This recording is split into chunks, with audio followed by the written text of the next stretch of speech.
Fashion बुटीकमध्ये तुमचं स्वागत आहे। आपण आज बघणार आहे व्ही शेपचा ब्लाउज आहे, प्रिन्स कट आणि तो शिवलेस ब्लाउज आहे। याचं कटिंग अगदी सोपं आहे। आपण डायरेक्ट अस्तर कटिंग करायचं आहे। चला तर मग सुरुवात करूया। इथं आपण 1 इंच वाढवायचं आहे हाईट मध्ये। चेस्ट मध्ये काय वाढवायची गरज नाही, ती चेस्ट भागिले 4 करून आपलं जे येईल ते ना 8 चौक 32 आणि 2 म्हणजे 8.5 आलं इथे। आणि अधिक 2 मार्जिन साठी सेम कमरला पण तसंच आहे, 7 चौक 28 7 आणि मार्जिन 2 ॲड केलेलं आहे। शोल्डर हे आपल्याला काही लागणार नाही ब्लाउज मध्ये इथे। आणि मुंडा फक्त फिटिंगसाठी यूज करायचा आहे। बाही पण स्लीवलेस ब्लाउज त्यामुळे बाहीची काही गरज नाही आहे। आता फ्रंटला नेक व्ही आहे, बॅक पण व्हीच आहे, सीधे 7.5 आहे। फक्त अर्धा इंच मार्जिनसाठी ॲड करायचं आहे, खाली पण अर्धा इंच मार्जिनसाठी ॲड करायचं आहे। चला तर मग कटिंगचं बघूया आपण। आता डायरेक्ट मी अस्तर कटिंग करणार आहे प्रिन्स कटचं। हाईट 13 आहे, सो 1 इंच एक्स्ट्रा करून 14ला पण इथे मार्किंग करायचं आहे। 14ला एक लाईन मारून घ्यायची आहे इथे। आणि 34 साईज आहे, 34 साईज आणि 5.5ला पण मार्किंग करणार आहे इथे। 34 साईज आहे, चेस्टची मला 5.5ला मार्किंग केलेलं आहे आपण। आर्म होल पण 5.5च घ्यायचा आहे आपल्याला इथे। इथून एक आपल्याला एक लाईन मारायची आहे। चेस्ट आहे 34, 34चा चौथा भाग 8.5 येतो। 8.5ला एक मार्किंग केलेलं आहे। 2 इंच आपण एक्स्ट्रा इथे घेतलेलं आहे शिलाई मार्जिन साठी। आणि इथे बघा 1.5 इंचला आपण एक असं रेश मारून घ्यायची आहे। आपला बॅक साईडचा आहे तो आर्म होलला शेप देऊन घ्यायचा आहे। इथून असा शेप देऊन, शेप सिंपल आहे, फक्त प्रॅक्टिसची गरज आहे। डॉट डॉट काढून तुम्ही शेप दिला तरी चालेल। आता शेप देऊन झाले 8.5 अधिक 2 गेलेले आहे, म्हणजे 10.5 घेतलेला आहे बघा इथे। तेवढंच खाली मार्जिन घ्यायचं आहे 10.5। जे कमरला डाच असतो ना 1-1 इंचाचा, तो यामध्ये वजा होऊन जाईल कमरच्या लांबीमध्येच। म्हणून आपण इथे एक डायरेक्ट रेषा मारून घ्यायची वरून आणि 2 इंचाची पण सेम रेषा मारून घ्यायची आहे। ही फिटिंगसाठी यूज पडते आपण इथे बघा। शोल्डर कसं टाकायचं आहे, 5.5 आहे म्हणजे 3 लाट टाकायचा आहे आणि 2.5चा गळा घ्यायचा आहे। सो खाली 2.5ला गळा घेतलेला आहे आपण इथे। चौकोनी आकार देऊन घ्यायचा आहे आपल्याला इथे गळ्याला। आणि बॅकला व्ही शेप आहे, सो व्ही शेप देऊन घ्यायचा आहे आपल्याला इथे। हा व्ही शेप देऊन घेतलेला आहे, सो बॅकचा झालेला आहे। इथून अर्धा इंच आपल्याला खाली हे करायचं आहे, कट मारायचं, जेणेकरून फिटिंग शोल्डरमधून खाली येणार नाहीये। सो अर्धा इंचला आपण हे केलेलं आहे।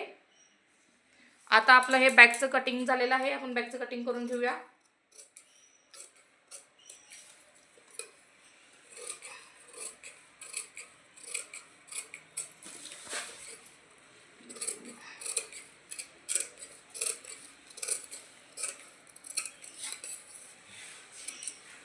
सो बॅकचा पार्ट असंच ठेवायचा आहे, गळा शेवटी कट करायचा आहे आपल्याला। वगैरे पार्ट नसतोय तो काय करायचा आहे, उलट्या दिशेने म्हणजे असं उलटं ठेवून घ्यायचं आहे आपल्याला इथं। आणि खालून एक फक्त लाईन मारायची आहे आपल्याला। इथून अर्धा इंचला आपण एक मार्किंग करणार आहे वरती। सो अर्धा इंचची एक लाईन मारून घ्यायची आपल्याला इथे। आणि मगाशी जे माप होतं ते 14ला टाकून उंची टाकायची आहे 14। ॲज इट इज 14 टाकलेलं आहे आपण इथे। 14ला इथे मार्किंग केलेलं आहे। परत एक लाईन मारून घ्या।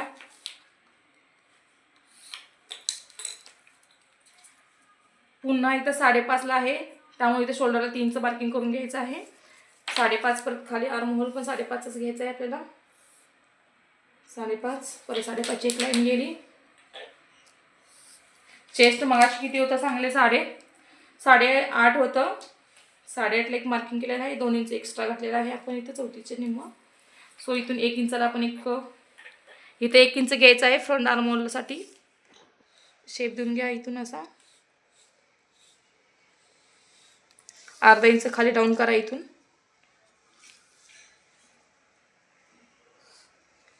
ओके, फ्रंट नेक आहे आपला 7.5, सो 8ला मार्किंग करून घ्यायचं आहे इथे। व्ही शेपच आहे इथे, परत आडी चालेलं आहे इथे।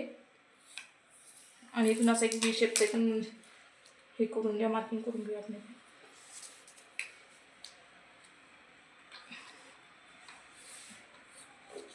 थोडंसं व्ही शेप चांगला देऊन घ्यायचा आहे आपल्याला इथून। थोडंसं आकार देऊन घेतलेला आहे बघा। 34ला 34च्या 10वा पट म्हणजे 3.4 येतं, मग 3.5ला आपण इथं मार्किंग देऊन घेतलेलं आहे। सो 3.5ला इथं मार्किंग दिलेलं आहे आपण इथे. इथून 2ला परत मार्किंग टाकायचं आहे. 2ला दिलेलं आहे आणि हे 10:30ला करायचं आहे. वरून 10:30 किंवा 10:30 जर समजत नसेल तर इथून 4:30ला मार्किंग करून घ्या 1 इंच एक्स्ट्रा. आणि इथून एक लाईन मारून घ्यायची आहे आपल्याला अशी. दिलेलं आहे ते. आता इथे काय करायचं, इथं फ्रेंच शेपचा आकार देऊन घ्यायचा आहे. बघा सिंपल आकार आहे, फक्त असं खाली गोल घेऊन असं दिलेलं आहे. इथून सेम असं करायचं आहे. आकार फक्त फ्रिंज कटचा पण देऊन घ्यायचा असा. सो फ्रिंज कटचा आकार झालेला आहे. इथे कमर आहे 28, 7 चौक 28. सो 7ला एक मार्किंग केलेलं आहे. हे 2 मार्किंग एक्स्ट्रा आणि प्लस 2 एक आपलं मार्जिनसाठी आहे. असं 4 एक्स्ट्रा इथे घ्यायचं आहे. आणि इथून हे कट केल्यामुळे शिलायला जातं तिथं आपण एक अर्धा पाऊण इंच एक जास्त घ्यायचं आहे आणि वरती पण पाऊण इंच एक्स्ट्रा घ्यायचं आहे तुम्हाला इथे. आणि पाऊण इंचला एक लाईन मारायची आहे तुम्हाला इथून अशी. हे झालेलं आहे इथं मार्किंग. आणि 2 इंचाची एक्स्ट्रा लाईन ठेवून तुम्ही इथं फिटिंगला मार्किंग टाकू शकता. आणि आता एक काम करायचं आहे, हा बॅक पार्ट आहे तो बॅक पार्टचं जोडून घ्यायचं आहे आपल्याला इथे. आणि बघा कुठे होते. आणि तिथून आपल्याला ती लाईन मारून घ्या एक.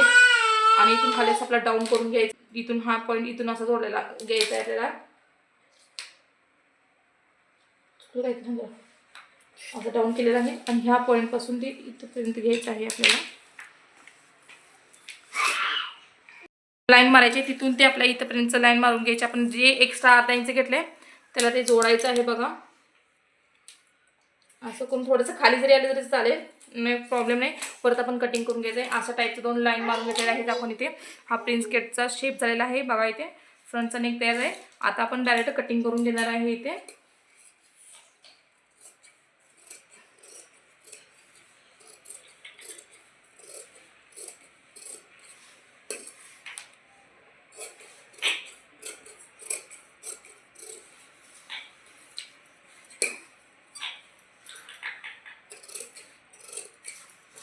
डायरेक्ट अस्तर कटिंग आपलं झालेलं आहे ते बघा.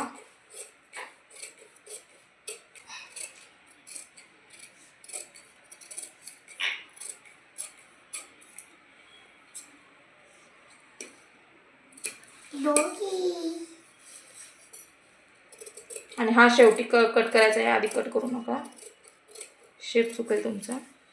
आणि हे बघा इथून असं कट केलेलं आहे आपण इथे.